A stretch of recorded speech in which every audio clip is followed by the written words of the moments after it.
యేసుప్రభు వారి శ్రేష్టమైన ఘనమైన నామంలో శుభములు తెలియజేస్తా ఉంటున్నాం. 3 సంవత్సరాల సంపూర్ణ బైబిల్ పర్యటనకి ఆహ్వానిస్తా ఉంటున్నాం. హెబ్రీయులకి రాసిన పత్రిక 3వ అధ్యాయం 7వ వచనం నుంచి హెబ్రీయులకి రాసిన పత్రిక 4వ అధ్యాయము 13వ వచనం వరకు.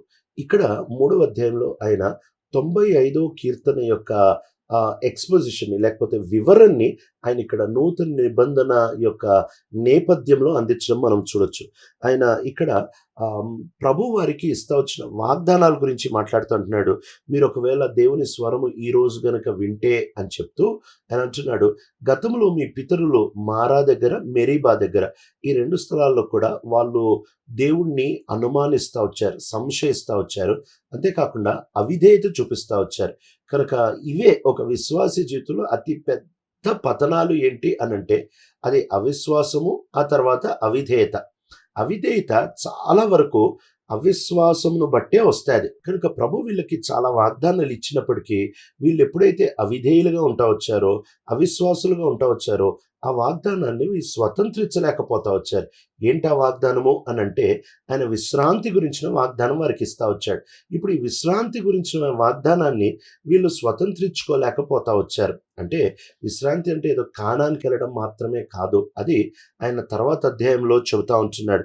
కనుక వీళ్ళు ఎట్లయితే ఈ వాగ్దానాలు పొందినప్పటికీ దాన్ని అనుభవించలేకపోతా వచ్చారో, అవిశ్వాసమును బట్టి, అవిధేయతను బట్టి, అట్లానే క్రీస్తు గురించిన సత్యాన్ని, క్రీస్తు గురించిన ఉపదేశాన్ని మనం విన్నవారం. ఆ నమ్మకం గురించి ఈ పుస్తకంలో చాలాసార్లు ప్రస్తావిస్తూ ఉంటారు. కనుక ఆ నమ్మకం అంతటిని ఆయన చెబుతూ, మీరు ఈ నమ్మకాన్ని, ఈ యేసుక్రీస్తు ప్రభు గురించిన ప్రాథమికమైన అపోస్తుల బోధ, ఈ బోధని మీరు వింటా వచ్చారు. అయితే ఈ బోధ ప్రాముఖ్యంగా ఏం చెప్తుందంటే, యేసు ప్రభు మనకు సరిపోయిన వాడు. అంతేకాదు, యేసుక్రీస్తు ప్రభువారు అన్ని రకాలుగా ఆయన ఉన్నతుడు. యేసుక్రీస్తు ప్రభువారు ప్రప్రథముడు. ఇది క్రీస్తు యొక్క గొప్పతనం చెప్తున్న అపోస్తుల బోధ. ఈ అపోస్తుల బోధని మీరు పొందిన వారే, ఈ అపోస్తుల బోధని మీరు తెలుసుకున్న వారే, మీరు అవిశ్వాసమును బట్టో, అవిధేయతను బట్టో ఆ పాత నిబంధనలో ఉంటున్న వాళ్ళు పోగొట్టుకున్నట్టు పోగొట్టుకోవద్దు అని చెప్తా ఉంటున్నాడు.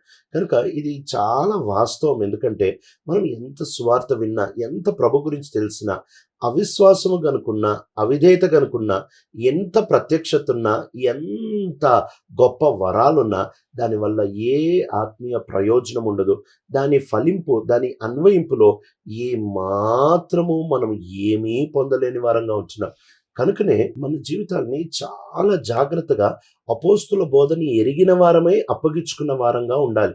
అది చాలా కీలకమైన విషయం. కొత్త నిబంధనలో ఏదో ఒకసారి రక్షించబడ్డాను అని అంటే సరిపోదు. రక్షణ అనేది ఒకసారి తీసుకునే తీర్మానం కాదు, కానీ రక్షణ అనేది జీవితకాలం కాపాడుకునే సంబంధం అనే సంగతి మనం గుర్తుపెట్టుకోవాలి. ఈ చివరి దినాల్లో ప్రాముఖ్యంగా విపరీతమైన మోసం వచ్చేస్తుంది. ఏంటంటే ఒక్కసారి రక్షించబడితే ఇంకా రక్షణ పోదు. వాస్తవమే, ఒక్కసారి రక్షించబడితే అది ఎప్పుడు, ఆ రక్షణ నిజమా కాదా, ఆ రక్షణ వాస్తవమా కాదా అనేది ఒక దినం బట్టి అర్థం కాదు. అంతం వరకు కొనసాగడం బట్టి, ప్రభుని హత్తుకొని ఉండడం బట్టి, ప్రభుని ఖచ్చితంగా సంబంధం కలిగి ఆయన కొరకు పటిష్టంగా బ్రతకడం బట్టి మనం పొందిన రక్షణ నిజమైందా కాదా అనే విషయం మనకు అర్థమవుతుంది. కనుక ఒకరోజు తీర్మానం తీసేసుకొని ఏదో భావోద్రేకంతో మనము ఇంకా ఈ నా రక్షణ పోదు అని అనుకోవడం కంటే, నిజమైన రక్షణ అయితే సంబంధములో మనల్ని ప్రభుతో పాటు పెట్టేదిగా ఉంటుంది అనేది ఈ గ్రంథకర్త చెప్తా ఉంటున్నాడు. కనుక ఒక్కసారి పొందితే ఏదో అయిపోదు, దాంట్లో నువ్వు విశ్వాసముతో, విధేయతతో కొనసాగాలి అని చెప్తూ ఆయన అంటున్నాడు, వీళ్ళందరూ ఆ వాగ్దానాన్ని పొందారు, కానీ వీళ్ళు ఎవ్వరూ ఆ వాగ్దానాన్ని స్వతంత్రించుకోలేదు. 4వ అధ్యాయంలో దాన్ని ఇంకా ముందుకు ప్రస్తావిస్తూ ఆయన అంటున్నాడు, వీళ్ళందరూ ఐగుప్తు నుంచి బయటకు వచ్చిన వాళ్ళే, వీళ్ళందరూ అద్భుతాలు చూసిన వాళ్ళే, వీళ్ళందరూ చాలా అనుభవాలు ఉన్నాయి. ఈ అనుభవాలు అన్నీ కలిగి ఉన్నప్పటికీ వీళ్ళ జీవితాలలో వీళ్ళు గనక విశ్వాసంతో దాన్ని స్వీకరించకపోతే అది ఏ మేలు, ఏ మంచి చేయదు. ఇది వాస్తవం. ఒకవేళ మనము దేవుడి దగ్గర నుంచి ఎంత ప్రత్యక్షత పొందినా విశ్వాసంతో దాన్ని స్వీకరించకపోతే అది మనకి ఏ మేలు చేయదు. ఇక్కడ ఆయన అంటున్నాడు, శపథం పెట్టుకొని చెప్తున్నాడు, మీరు నా విశ్రాంతిలో ప్రవేశించరు అని చెప్తా ఉంటున్నారు. ఇక్కడ ఏమాత్రం విశ్వాసంలో ప్రవేశించరు, నా విశ్రాంతిలో ప్రవేశించరు అని అంటే, ఈ విశ్రాంతి ఆయన మాట్లాడేది ఏదో కానాను విశ్రాంతి గురించి కాదు. ఎందుకంటే ఈ మాట యెహోషువ కాలంలో వాళ్ళు కానానికి వచ్చేస్తా వచ్చారు. యెహోషువ గ్రంథం అయిపోయిన తర్వాత ఎన్నో సంవత్సరాలకి దావీదు కీర్తనలు ఈ మాట ప్రస్తావిస్తా ఉంటున్నాడు. అంటే దావీదు కీర్తనలు ఈ మాట నేడు అనే దినం ఉండగా మీరు ఆ మాట వినండి, లేకపోతే మీరు విశ్రాంతిలో ప్రవేశించలేరు అనే ప్రస్తావన ఇస్తా ఉంటున్నాడు. ఒకవేళ విశ్రాంతి గురించి యెహోషువ చెప్పిన విశ్రాంతే, కానాను విశ్రాంతి అయితే మరి కీర్తనలు ఇంకా విశ్రాంతి గురించి ఎందుకు రాస్తా ఉంటున్నాడు అనే ప్రస్తావన తీసుకొని వచ్చి, ఈ విశ్రాంతి అని అంటే ఏదో ఒక ఊరు వెళ్ళిపోయి కానానికి వెళ్ళిపోయి ఇంకేం పని లేకుండా ఐడిల్గా ఖాళీగా ఉండడం విశ్రాంతి అనేది కాదు. విశ్రాంతి అని అంటే పని లేకుండా, విశ్రాంతి అంటే పరిశ్రమ లేకుండా, విశ్రాంతి అంటే ఖాళీగా ఉండడం కాదు.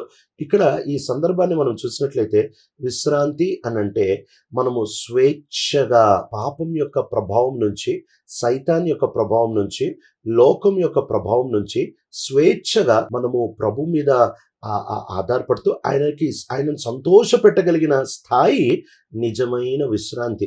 కనుక మనం నిత్యత్వంలో ఎప్పుడైతే ఉంటామో అక్కడ మనం విశ్రాంతి పొందుతాం. ఈ విశ్రాంతి అంటే ఏంటి? అక్కడ ఏ పని ఉండదు అని కాదు. మనం ప్రభుని ఆరాధించి, ఆయనని సేవించి, ఆయన ముఖ దర్శనం చేసుకునే చాలా అద్భుతమైన పనులు ఉంటాయి. కానీ ఆ విశ్రాంతి ఏంటి అని అంటే స్వేచ్ఛగా మనం బ్రతకొచ్చు, పాపరహితంగా, అంటే పాపముతో పనుండదు, స్వేచ్ఛగా ఆయనకి నచ్చిన జీవితం, ప్రభువుకి నచ్చిన జీవితం, స్వేచ్ఛగా మనం దేని కొరకు తయారు చేయబడ్డాం ఆ ఉద్దేశంలో బ్రతకగలం. ఇది నిజమైన విశ్రాంతి అనే ప్రస్తావన తీసుకొని వస్తున్నాడు. కనుక ఈయన ప్రాముఖ్యంగా చెప్పాలనుకుంటున్న ఆ వర్తమానాన్ని మనం చూసినట్లయితే ఈ ఈ యొక్క శ్రేష్టమైన విశ్రాంతిని వాళ్ళు పొందలేకపోతా వచ్చారు. అయితే మనం పొందాలి. ఎట్లా అనంటే క్రీస్తు గురించిన బోధని పట్టుకోవడం బట్టి.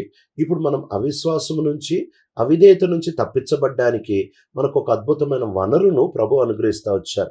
హెబ్రీయులకు రాసిన పత్రిక 4:12 ఆ వనరు దేవుని వాక్యం అని చెప్తా ఉంటున్నారు. కనుక ఈ వాక్యం గురించిన 3 ప్రాముఖ్యమైన లక్షణాలు చెప్తా ఉంటున్నారు. మొట్టమొదటిది, అది సజీవమైనది. అంటే దానికి మనం ఏదో చెప్పాల్సిన అవసరం లేదు. వాక్యం ఎలా పనిచేయాలో వాక్యానికి బాగా తెలుసు. వాక్యాన్ని మనం తిప్పనవసరం లేదు. వాక్యం సజీవమైంది, దానికి అది పని చేసుకుంటుంది అని చెప్తున్నారు.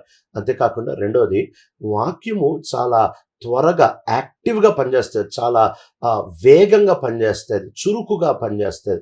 కనుక మన జీవితాల్లో కూడా దేవుని యొక్క వాక్యము చాలా చురుకుగా ప్రతి చిన్న విషయాల్లో మనల్ని గుచ్చి సరిచేయడానికి చాలా త్వరపడతా ఉంది. అంతేకాకుండా ఏ వాడి అయిన ఖడ్గం కంటే వాడి అయింది. అంటే ఈ సమస్యలో వాక్యం సరిపోదు, ఈ సమస్యని వాక్యం ఛేదించలేదు, ఈ మనస్థితిని వాక్యం మార్చలేదు అనేది ఏది లేదు. ఈ ప్రపంచంలో ఏ పరిస్థితి అయినా కానీ గాక వాక్యము దూసుకొని వెళ్ళగలదు, వాక్యము సరిచేయగలదు. కనుక ఈ 3 లక్షణాల గురించి మాట్లాడుతూ ఈ వాక్యం ఎలా పనిచేస్తుందో చెప్తా ఉంటున్నాడు. మొట్టమొదటిది శరీరంలో పనిచేస్తుంది, 2 ప్రాణంలో పనిచేస్తుంది, 3 ఆత్మలో పనిచేస్తుంది, లేకపోతే మనస్సు అనే విషయాన్ని కూడా మనం చూడొచ్చు. ఇక్కడ ఆయన 3 ప్రస్తావనలు తీసుకొని వచ్చి ఈ వాక్యం ఈ మూడింటిని వేరు చేసేదిగా లేక దూసుకొని పోయేదిగా మాట్లాడుతూ ఉంటున్నాడు. మొట్టమొదటిది ప్రాణము, ఆత్మ. ఈ 2 బయట నుంచి చూస్తే 2 ఒకటే అన్నట్టు కనిపిస్తాయి. రెండింటి మధ్యలో పెద్ద గీత కనపడదు. కానీ వాక్యం నేరుగా గీతని గీయగలదు. ప్రాణము అనంటే మన ఇష్టాలు, మన భావోద్రేకాలు, నేను అనుకునేది. ఆ ఆత్మ అనంటే దేవుడిని సంతోషపెట్టేది, దేవుని చిత్తము. కనుక చాలాసార్లు మన భావోద్రేకాలు బట్టి దేవుని చిత్తము మనము కలిసిపోయే వారంగా ఉంటాం. చాలాసార్లు మనము మన యొక్క సొంత ఇష్టాలు, అభిలాషలు, ఆకాంక్షల్ని బట్టి నిదానంగా దేవుని యొక్క చిత్తాన్ని మనము మార్చేవారిగా ఉంటాం. కనుక ఈ రెండిటి మధ్యలో ఆ సన్న గీతని వాక్యము చూపించేదిగా ఉంటుంది. ఇది నీది, ఇది ఆత్మీయమైనది అనే వ్యత్యాసాన్ని చూపిస్తుంది. ఈ వాక్యం విషయంలో మనం జాగ్రత్తగా లేకపోతే 2 ఒకటే అని అనుకునే ప్రమాదం ఎంతైనా ఉంటుంది. అంతేకాకుండా రెండవది, ఆయన కీళ్ళు ఆ తర్వాత మూలుగు గురించి మాట్లాడుతూ ఉంటున్నాడు. ఈ కీళ్ళు అంటే మనిషి కదలికలన్నిటికీ కారణం కీళ్ళే.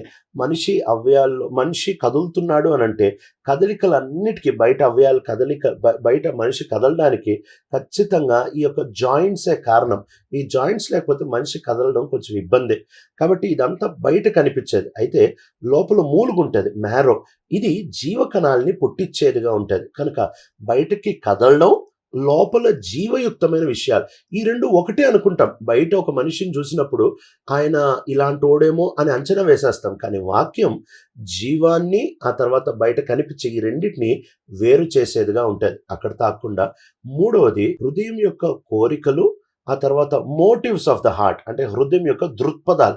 ఈ రెండిటిని వేరు చేస్తా ఉంటది. అంటే ఆహ్, మనము కోరికలు బయటికి బానే కనిపిస్తా ఉంటున్నాయి. అంటే ఒక వ్యక్తికి బయట నుంచి కనిపిస్తే కేవలం ఏం చేస్తున్నామో కనిపిస్తది. కోరికలు బానే కనిపిస్తాయి కానీ, ఆ కోరికలు ఎందుకు పుడుతున్నాయి? ఆ లోపల ఉంటున్న మోటివ్, ఆ ఉద్దేశ్యం ఏంటి? దీన్ని గుర్తుపట్టడం చాలా కష్టం. వాక్యం ఈ పనిలోకి చేస్తది.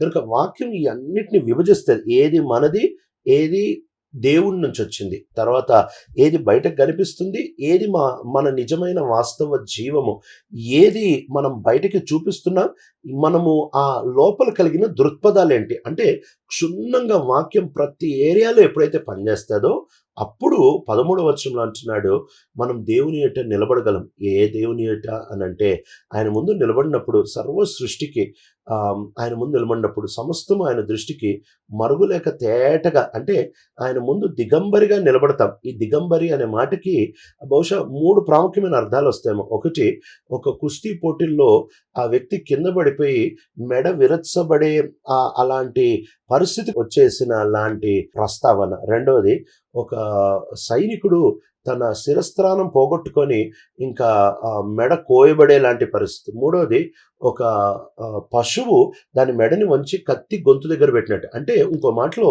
ఈ ప్రస్తావనలన్నీ ఏం చూపిస్తా ఉందంటే తప్పించుకునే మార్గమే లేదు. టోటల్‌గా తప్పించుకునే మార్గం లేదు. ఖచ్చితంగా మనం ఎదుర్కోవాల్సిందే. కనుక ఇలాంటి ప్రస్తావన తీసుకొనొచ్చి ఆయన చెప్తా ఉంటున్నాడు. దేవుని ముందు నిలబడినప్పుడు సంజాయిషీలు ఇవ్వలేం, కారణాలు ఇవ్వలేము, వాదిచ్చలేము, ఏమీ తిప్పలేం. ఉన్నది ఉన్నట్టు బయటపడతది. కనుక ఉన్నది ఉన్నట్టు బయటపడతాది కాబట్టి ఆ రోజు కొరకు మనం ఎంతైనా జాగ్రత్తగా సిద్ధపడాలి. సిద్ధపరిచేదేంటి అనంటే మనల్ని అవిశ్వాసం నుంచి, అవిధేయత నుంచి తప్పించేదేంటి అంటే వాక్యమే. కనుక రక్షణ అంటే ఒకసారి ఎప్పుడో తీసుకున్న తీర్మానం కాదు గానీ, ఆ రక్షణే వాస్తవమైతే నిత్యం ఆయనతో సంబంధం కలిగి ఉంటాం. అప్పుడు మనం ఆ నిజమైన విశ్రాంతిలోనికి వెళ్తాం. ఆ విశ్రాంతి ఏంటి అనంటే ఉట్టి కానానికి వెళ్ళడమో, లేక ఒక ఇల్లు కట్టేసుకోవడమో, అనుకున్నది జరిగిపోవడమో, ప్రార్థనకు జవాబు రావడం కాదు గానీ, ఆయన రాజ్యంలోనికెళ్ళి ఇక పాపపు బంధకం, శత్రువు యొక్క శోధన, లోకం యొక్క వ్యవస్థ నుంచి దూరమైపోయి ప్రభువు మనల్ని సృష్టించిన ఉద్దేశాన్ని నెరవేరుస్తూ స్వేచ్ఛగా ఆయనకు నచ్చినట్టు బతకడమే నిజమైన విశ్రాంతి. ప్రియ తండ్రి, నమ్మకమైన దేవా, ఈ లేఖనాల్ని మేము మా జీవితాల్లో అనుభవించుకోవడానికి కృపను అనుగ్రహిస్తున్నాం. యేసు ప్రభు మా రక్షకుడి నామములో అడుగుతున్నాం తండ్రి. ఆమేన్.